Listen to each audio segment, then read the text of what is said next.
Morning বন্ধুরা, আমি এখন মাঠে চলে এসেছি। আর এখানে আমি নিম দাঁতন দিয়ে মুখ ধোবো, ঠিক আছে? তো এই নিম গাছে একটা ডাল ভেঙে নেবো আর নিম দাঁতন বানাবো এটা থেকে। আর এই নিম দাঁতন দিয়ে আমি আজকে মুখ ধোবো।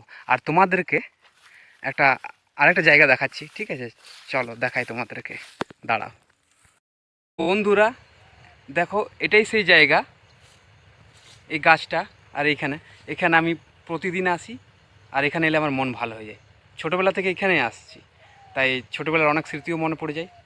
আর আমি এখানে আসি আর সানডে সাসপেন্স শুনতে থাকি। আর অসম্ভব সুন্দর লাগে যখন এখানে বসে বসে সানডে সাসপেন্স শুনতে থাকি। দাঁড়াও, আমি নিম দাঁতনটা ঠিকঠাক করে নিই, ঠিক আছে? তারপর তোমাদের সাথে কথা বলছি, একটু দাঁড়াও। তো বন্ধুরা, আমার দাঁত মাজা হয়ে গেছে, আমি এবার মুখটা ধুয়ে নিই, ঠিক আছে? আর এই এই সাইকেল দেখতে পাচ্ছ, এই সাইকেলে করে এখানে এসেছিলাম, ঠিক আছে? এবার ঘর চলে যাবো, কারণ অনেক দেরি হয়ে গেছে, ঠিক আছে? চলো, তো দেখা হচ্ছে তোমাদের সাথে পরের ব্লগে। ততক্ষণের জন্য চলো, বাই, ঠিক আছে?